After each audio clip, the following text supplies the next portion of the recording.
perds énormément d'argent si tu n'utilises pas les bons biais cognitifs à bon escient en e-commerce pour ta marque e-commerce et en publicité de manière générale. Donc aujourd'hui, on va prendre le temps ensemble d'aborder les 8 biais cognitifs à absolument utiliser pour exploser tes publicités sur Meta, exploser tes résultats et ta marque e-commerce sans pour autant dépenser plus, ce qui est quand même hyper important.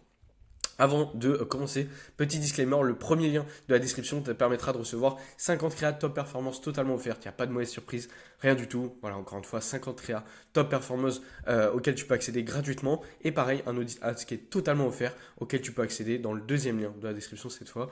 On prendra quelques dizaines de minutes ensemble. J'analyserai tout ce qu'il faut et tu repartiras avec énormément de clarté. Donc, on part directement sur le premier biais. Dernier disclaimer, je suis encore un petit peu malade, donc je risque de tousser un tout petit peu. C'est pour prévenir au cas où que ce soit pas trop gênant. Donc, premier biais, le biais numéro 1, c'est le biais de rareté, d'urgence, le scarcity bias, que beaucoup de marques utilisent, que tu as sûrement croisé au quotidien. On se souvient de la période suprême. Si tu l'as pas connue, encore une fois, c'était la période où cette marque de streetwear américaine a vraiment retourner Internet à travers toutes ces collabs, tout ça, parce que justement ils avaient un biais de rareté, un biais d'urgence qui était énorme et qui est toujours énorme. Hein, cette marque, on en entend moins parler, mais on pense aussi et surtout, là c'est inévitable, aux marques de luxe. Et tout ça, encore une fois, ça a un impact énorme parce qu'on accorde beaucoup plus de valeur à ce qui est rare, temporaire ou en quantité limitée. Donc, à utiliser absolument, là j'ai mis quelques exemples qui sont spécifiques pour potentiellement de la publicité, mais je le disais tout à l'heure, tout ce qu'on va aborder là, tous les biais qu'on va aborder là, ils sont applicables à toutes les échelles de la partie e-commerce. Sur le site, sur les landing pages, en publicité, dans les séquences email, dans les newsletters, que ce soit par des relances SMS, WhatsApp, peu importe. Encore une fois, utiliser ces biais à bon escient, c'est faire plus de ventes à n'importe quelle échelle de ta marque e-commerce. Donc, à utiliser absolument les comptes à rebours par exemple, que ce soit en créa, là j'ai spécifié en créa, mais les comptes à rebours c'est trop fort, plus que 17 en stock, ou commander avant la 9e rupture de stock. Des campagnes qui sont aussi limitées à 48 heures, voire à 24 heures, voire à 72 heures, encore une fois, adapté en fonction des marques, des périodes et de toute la stratégie globale. Mais c'est important de, encore une fois, limiter en fait. Limiter la quantité, limiter les disponibilités, la temporalité. Vraiment apporter des limitations à tout ça. Ça apporte énormément de résultats à toutes les marques qui l'utilisent. J'ai mis un dernier exemple réservé uniquement à notre communauté. Ça permet de, encore une fois, limiter la disponibilité là. Donc c'est hyper important de comprendre ces exemples. Voilà, c'est des exemples qui ne sont pas forcément parlants pour toutes les marques, mais c'est pour mettre en perspective. Ça va être même le sujet tout de la vidéo. Le but, c'est de comprendre vraiment quels sont les biais, de les analyser et ensuite de les adapter à sa marque. C'est tout ce que je vais proposer dans la vidéo. Pardon. C'est assez simpliste en fait les exemples. Mais pour autant, ils sont conçus particulièrement pour comprendre en fait quels sont justement comment fonctionne chacun des biais qu'on va aborder. Bref, voilà, ça c'était juste pour terminer. Et encore un petit exemple, par exemple pour une marque de cosmétiques, ça pourrait être ce pack en édition été disparaît dimanche à minuit, tout simplement. Si une personne voit la pub et qu'elle est bien ciblée, encore une fois, il ne faut pas que la pub elle soit faite le lundi par exemple pour le dimanche, même si ça peut être fait, mais encore une fois, le mieux c'est que ces pubs sortent quelques jours avant, quelques heures avant, où là justement les personnes ont vraiment ce truc de ok, faut pas que je loupe parce que sinon je vais oublier, c'est dans quelques heures, c'est dans quelques jours, il faut que je passe maintenant à l'action. Et encore une fois, ça permet de limiter le temps. Bon, je le répète une dernière fois pour ce biais qui est quand même hyper important, ça permet de limiter le temps, la quantité ou la disponibilité. Donc voilà pour le premier biais qui est encore une fois hyper puissant et que je t'invite vivement à utiliser. Deuxième biais maintenant, le biais de preuve sociale. Social proof. Donc ce biais, pareil, je vais dire ça à chaque fois, mais ils sont trop puissants. Chacun, si on les combine les uns avec les autres, il y a un cocktail hybride qui peut être incroyable en termes publicitaires et même de manière générale en e-commerce. Et donc pour illustrer le fait que justement le biais de preuve sociale est super puissant, on a tous confiance dans ce que d'autres ont validé auparavant. Publiquement, notamment, c'est mieux. Pourquoi? Parce que ça permet de savoir que on n'est pas le premier, on n'a pas de risque ou beaucoup moins de risque de se faire avoir, de se faire escroquer. Et donc ça, justement, ça apporte énormément. Encore une fois, la preuve sociale est très puissante. Et le biais de preuve sociale, encore une fois, c'est ce qu'il y a derrière la preuve sociale qu'on met en avant, que ce soit sur ses pages produits, sur ses créas, etc. Ça apporte énormément de confiance. Donc à utiliser, encore une fois, des témoignages vidéo clients, des avis Trustpilot dans les créas, bien mettre les logos Trustpilot parce que c'est Encore une fois, très fort, tout le monde connaît, et même la couleur verte de Trustpilot sur une créa, ça peut être très fort, ne serait-ce qu'avec quelques étoiles. Mettre également du wording en quantité et savoir qu'il y a des milliers, là j'ai mis l'exemple de 14 000 clients qui sont convaincus. 14 000 c'est phénoménal, ça représente beaucoup de monde et on sait que si on passe à l'achat, on n'a aucun risque. Et c'est vraiment ça le but de la preuve sociale, de ce biais de preuve sociale, c'est qu'on réduit les risques, on réduit les objections de se faire avoir. Est-ce que je me fais avoir? Est-ce que derrière je vais recevoir mon produit? Est-ce que ça va être un bon produit? Là, non seulement on sait que les clientes, elles ont reçu le produit, puisqu'elles sont clientes, elles ont été déclarées comme clientes, etc. Mais aussi et surtout, on sait que derrière, elles ont été contentes du produit. Elles sont convaincues par le produit. Donc, il n'y a aucune raison de ne pas passer à l'achat. Et c'est la puissance, encore une fois, de l'humain derrière qui est exceptionnelle. Des réactions également en UGC ou en review style, des réactions qui sont spontanées. Ça, c'est très fort. C'est un peu plus compliqué à mettre en place pour des petites marques, mais pour autant, c'est très, très cool. Et puis, dernier exemple, voilà, avec de l'UGC, de l'FGC, le carrousel bottom of funnel avec de reviews, de la photo, des citations. Mettre en avant vraiment le fait qu'il y a eu des clients par le passé et en plus de ça, ils ont adoré le produit. C'est très très fort. Et l'FGC, tu vas peut-être me dire, mais qu'est-ce que ça fait là? En gros, pour ceux qui ne savent pas, l'FGC, c'est du Founder Generated Content, donc des vidéos fondateurs, fondatrices. Et pourquoi est-ce que je le rentre justement dans le social proof? Parce que ça reste un visage qu'on peut mettre sur la marque, quelqu'un qui assume le fait qu'il a créé la marque. C'est le fondateur ou la fondatrice. Donc, on a moins de risques, on a moins peur, on se dit, ok, on sait qui y a derrière. Et ça reste de la preuve sociale, ça reste du social, de l'humain, qui est très important et qui peut être mis justement sur ce biais numéro 2 qu'on appellera biais de preuve sociale. Biais numéro 3, le biais d'engagement, de cohérence, le commitment bias. Donc, une personne qui s'engage légèrement aura tendance à aller jusqu'au bout. Donc c'est vraiment ce premier pas, c'est un marathon commence toujours par un premier pas, par un premier kilomètre. Et ça, encore une fois, c'est hyper important à comprendre parce que justement ce biais d'engagement, de cohérence, il est hyper fort et très important. À utiliser dans ce genre de cas, par exemple des offres d'entrée très engageantes, des quiz, des échantillons, ajouter un choix au scroll, toi tu es plutôt A, tu es plutôt B, être vraiment interactif, permettre aux clients potentiels, aux clients même existants, de s'engager vraiment, que ce soit au niveau des créas, que ce soit au niveau des textes, de comment est conçue la publicité, que ce soit du vidéo, de la statique, mais pas forcément que en publicité, également directement, je disais, avec des quiz, des échantillons directement sur la page produit, des lead magnets avant conversion également, ça peut être très très cool, ça dépend la taille des produits, le secteur, etc. Mais ça peut être excellent à utiliser et quelques exemples par exemple, quel est ton type de peau, réponds et reçois ta routine sur mesure, funnel, quiz, recommandations, achat, il y a beaucoup de marques en cosmétique et également en compléments alimentaires en food même de manière générale, qui utilisent les funnels quiz, et ça c'est très fort, c'est très très fort, et justement ça engage ce biais d'engagement, de cohérence, et c'est très puissant, beaucoup de marques le sous-estiment, parce qu'elles se disent ouais mais je suis pas sûr que pour moi ce soit vraiment très pertinent le quiz, c'est quelque chose qui est long à mettre en place, qui peut enlever des personnes, sauf qu'une personne qui a cliqué, qui s'est engagée dans le quiz, elle va aller jusqu'au bout si le quiz il est bien conçu, et ensuite elle va aller jusqu'au bout de son achat. Elle est beaucoup plus, encore une fois, engagée. Ça apporte énormément de cohérence pour, encore une fois, des produits, notamment, je le disais, en cosmétique, en complément alimentaire, où on se dit que, on en a vu, on en voit de plus en plus. Il y a énormément de marques qui sortent du jour au lendemain sur du complément, sur la cosmétique. Donc savoir qu'on a fait un quiz, que derrière c'est une réponse qui est adaptée à nos besoins, non seulement il y a ce biais d'engagement, mais il y a aussi ce biais de confirmation en mode ok. Là, je sais que c'est bien pour moi, j'ai bien répondu aux bonnes questions. Quitte à ce que ce quiz soit très simpliste et qu'il amène vers une réponse qui est quasiment unique ou vers qui est très peu de choix, mais ça reste encore une fois ce biais d'engagement qui est impliqué et c'est trop fort. Biais numéro 4, on va voir ici le biais d'effet miroir, le self-referencing bias. Donc on réagit plus fortement quand on se sent personnellement concerné. Et ça rejoint un petit peu ce qu'on voyait tout à l'heure avec du quiz directement. Et là, on va utiliser justement, plus particulièrement de publicité, des hooks qui reprennent les pensées internes du client, les problèmes vécus, exprimés de façon un peu plus familière. Voilà, encore une fois, vraiment partager, garder ce côté humain, ce côté je me reconnais dans tout ça. On peut mettre tu connais cette sensation quand. Et encore une fois, le client doit vraiment se projeter, se dire c'est exactement ce à quoi j'étais en train de penser. Les exemples de formats qu'on pourrait mettre en avant, par exemple du facecam, tu regardes ta peau dans le miroir et tu te demandes ce qui cloche, moi aussi. Et là, on a vraiment vite identifié des personnes qui ont des problèmes de peau, avec l'acné, l'eczéma, etc. Ils vont être concernés. Et bon, c'est des exemples, je leur dis et je leur dirai, mais ces exemples, ils sont un petit peu simplistes. Mais c'est vraiment pour comprendre comment ça se passe derrière. Qu'est-ce que vraiment ces biais et ce biais d'effet miroir qui est hyper important. La personne doit vraiment se voir dans un miroir, dans ses publicités. Elle doit se projeter dans ses publicités, se dire c'est moi à la place.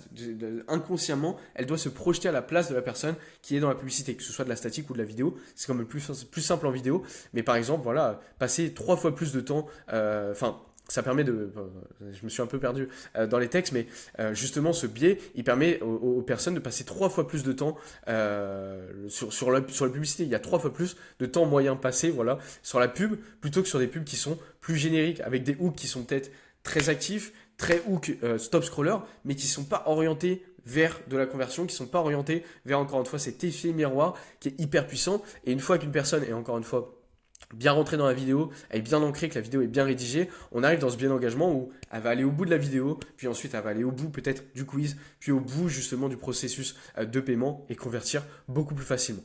Donc voilà pour ce 4e biais que je vais passer quand même rapidement avec ce biais d'effet miroir. Biais numéro 5, le biais de dissonance cognitive. Donc l'humain cherche à résoudre une contradiction mentale, fort pouvoir de conversion. Et ça c'est hyper intéressant, pareil, c'est un biais qui est très très fort quand il est bien allié avec d'autres de ces biais qu'on aborde tout au long de cette vidéo. Et je l'ai dit, mais je le redirai, faire des hybrides entre tous ces biais, c'est un gain de temps qui est énorme et encore une fois un gain de conversion et de vente qui est pareil, phénoménal. Donc à absolument utiliser des hooks qui sont provocants, qui sont contre-intuitifs. Mais pour autant, des hooks également qui permettent de se projeter, d'avoir cet effet miroir. Et c'est ça qui est carrément excellent. Par exemple, ce déo naturel ne sent rien. Et c'est ça qui le rend génial. Donc, encore une fois, là on est vraiment pour mettre en perspective le biais de dissonance cognitive, mais si les hooks peuvent être conçus justement avec un effet miroir plus une dissonance cognitive, c'est excellent et là c'est jackpot, carrément. Maintenant, encore une fois, là c'est vraiment pour illustrer la dissonance cognitive et le but c'est vraiment de mettre deux choses en contradiction. Ce déo naturel ne sent rien, alors qu'un déo de base, on aimerait que ça sente bon, et c'est ce qui le rend génial. Pourquoi ça le rend génial? Alors que c'est pas du tout. Enfin voilà, il y a plein de questions qui arrivent dans sa tête, qui arrivent dans la tête du client quand il entend encore une fois ce genre de hook. Par exemple, aussi, j'utilise une crème qui ne fait rien pendant 3 jours et c'est volontaire. Et encore une fois, on ne comprend pas, il y a tellement de questions, on est obligé de regarder la suite, on est obligé de continuer, de s'engager dans le processus, et là on entre encore une fois dans plusieurs biais qui, mis bout à bout, sont hyper puissants. Exemple, des pubs qui commencent encore une fois par une affirmation qui est choquante, mais qui est vraie, il ne faut jamais mentir encore une fois, ça c'est très fort, et on voit souvent des CTR qui sont à plus de 40% sur ce genre d'ouverture, sur ce genre de hook, donc le biais de dissonance cognitive à utiliser avec parcimonie, il ne faut pas non plus en faire n'importe quoi, mais très très puissant. Biais numéro 6, le biais de réciprocité. Quand on nous donne quelque chose, on se sent redevable. Ça, il y a énormément de personnes qui en sont alertes, beaucoup de marques qui l'utilisent, mais je voudrais voir encore plus de marques l'utiliser parce que c'est quelque chose qui est tout simple à mettre en place, mais qui est trop fort. À utiliser, donner de la valeur gratuitement, de la routine offerte, des guides PDF, des tutos, des séquences post-achat ultra attentionnées. Mais au-delà de tout ça, il y a quelque chose aussi que je n'ai pas spécifié ici, et c'est pour les personnes qui écouteront avec le son cette vidéo. Le biais de réciprocité, ça passe aussi par des créas, par exemple, éducatives. En fait, ce qui marche très bien avec les créas éducatives, c'est que non seulement elles peuvent être proposées à un plus grand nombre, à un top of funnel qui est beaucoup plus large et qui est beaucoup moins restreint que certaines publicités qui sont targetées pour certains personas, etc. Mais parce que aussi, les créas qui sont éducatives, elles ont ce biais de réciprocité. On apprend à la personne quelque chose sur tel ingrédient qu'il y a dans notre crème, sur telle molécule qu'il y a dans notre complément alimentaire, qui peut changer sa vie. Et donc la personne va être redevable, elle va apprendre. Et il y aura ce biais de réciprocité de « Ok, cette marque m'a appris que telle molécule pouvait me donner telle chose et améliorer ma vie, alors je vais aller acheter chez elle parce que c'est elle qui me l'a appris. » Encore une fois, c'est un petit peu bébête comme fonctionnement, mais c'est la puissance de ce biais de réciprocité. Donc voilà, encore une fois, je disais, c'est également très très fort dans des séquences post-achat qui sont ultra attentionnées, des emails après-vente qui sont très bienveillants, ça apporte beaucoup plus de réachat, on le voit. Les guides offerts à l'achat, par exemple, il y a une hausse du panier moyen par ajout d'un produit qui est complémentaire, qui est gratuit des fois, et ça, encore une fois, c'est très très fort, c'est très très bon, et ce biais de réciprocité, il est excellent quand il est utilisé à bon escient. Septième et avant-dernier biais, on va parler du biais de nouveauté, le novelty bias. Donc ici, grossièrement ce que c'est que le cerveau adore ce qui est différent, ce qui est inattendu, ce qui est nouveau. Ça booste l'attention, tout simplement. Et ce biais de nouveauté, il est hyper simple à mettre en place. Dans des créas, c'est tout simplement des fois juste mettre un petit logo new, un petit logo nouveauté. C'est des choses qui sont très simples. Et si on veut pousser un petit peu le modèle, pousser un petit peu la chose, c'est des hooks visuels ou auditifs qui sont jamais vus dans ton secteur. C'est des formats qui cassent les codes, des UGC ultra amateurs versus des pubs pro, des angles qui sont peu utilisés dans ton marché. L'autre fois, je voyais dans mon feed directement, je crois que c'était sur Snapchat ou sur Instagram, je sais plus, justement Wizby Money, si je dis pas de bêtises, qui faisait une pub avec une créatrice UGC qui criait partout. Mais c'était très bien conçu, c'était pas désagréable. On n'avait qu'une envie, c'était de continuer. Bon, au bout d'un moment, ça casse un petit peu les oreilles. On quitte la vidéo où on a déjà cliqué à partir d'un certain moment.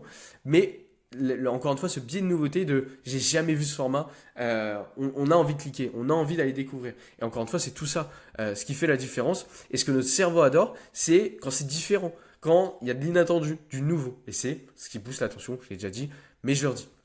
Donc encore une fois, ce biais de nouveauté, je l'ai un peu mal introduit parce que je disais avec des logos nouveautés, etc., des logos new sur des créas, ça peut être vu de deux façons différentes, ce biais de nouveauté, soit par de la nouveauté produit, ce qui peut être très facile pour des sorties produits, etc., mettre en avant le fait que c'est encore une fois des nouveautés, ces produits, mais là, quand on a toujours le même produit et qu'on reste sur la même chose, apporter de la nouveauté via les formats, les textes, comment dire, les angles. Bref, la façon dont on fait ces publicités, ça peut être carrément génial. Par exemple, encore une fois, des pubs qui sont tournées en POV client, type vlog plus produit.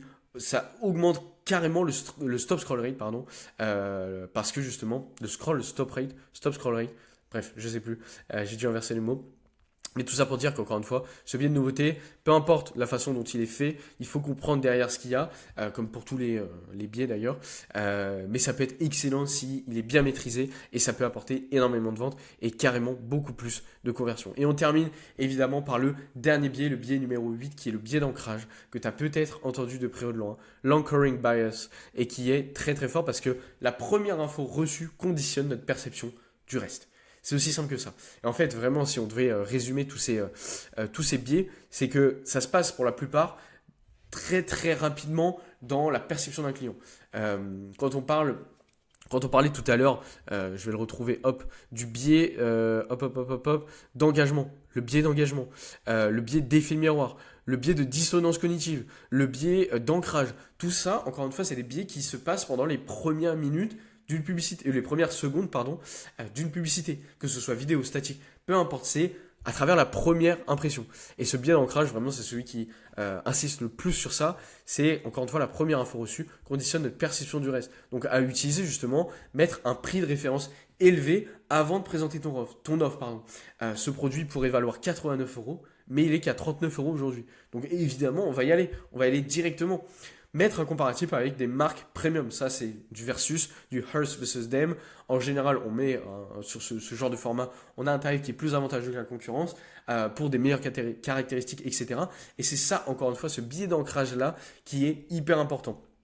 Avec d'autres exemples, la valeur réelle du pack 112 euros, l'offre actuelle 57 euros. Ça augmente le CVR de 23% en général comparé à une pub qui annonce directement le prix final. Donc c'est excellent, encore une fois, ce biais d'ancrage. Il est trop fort et je pense que c'est une très bonne conclusion à cette vidéo pour conclure sur justement ces 8 biais. Tous les exemples que j'ai donnés, s'il y avait des statistiques, c'est des statistiques qui sortent soit de ce que j'ai pu voir moi à travers des confrères en publicité, en e-commerce de manière générale, ou moi à travers mes propres clients. C'est des statistiques que je partage dans les vidéos à chaque fois. Il y a quelques petites stats par-ci par-là. Ici, il y en avait également. Je voudrais conclure aussi sur le fait que ces biais-là, ils sont hyper forts, encore une fois, mais je l'ai déjà dit, je crois, 2 fois, mais ils sont hyper forts quand ils sont ensemble. Donc, peut-être pas mettre les 8 biais en même temps, même si je pense que bien fait, ça peut être très fort, mais ne serait-ce qu'en cumuler 2, 3, 4 en même temps, ça peut être un combo qui est carrément gagnant avec du biais d'ancrage, du biais d'effet miroir tout au long de la vidéo, évidemment du biais de rareté avec le call to action. Bref, Je vais pas faire cette vidéo, je vais pas rallonger cette vidéo parce qu'elle est déjà très très longue, mais ces 8 biais sont trop forts, ils sont trop puissants. Ils pourront, comme je te l'ai dit en début de vidéo, te faire gagner énormément d'argent en publicité et en e-commerce de manière générale. Donc je fais pas plus long, je retermine sur le fait que tu as dans le premier lien de la description 50 créas top performance totalement offertes et dans le deuxième lien un audit ads offert qui te permettra pareil de gagner énormément en clarté, j'en suis convaincu. Donc je fais pas plus long, je te souhaite énormément de succès dans tes publicités, j'attends ton retour sur ce genre de format en commentaire. Moi je suis trop content de pouvoir te partager autant de valeur, je suis sûr et certain que ça t'aidera beaucoup et puis encore une fois je te dis à la prochaine.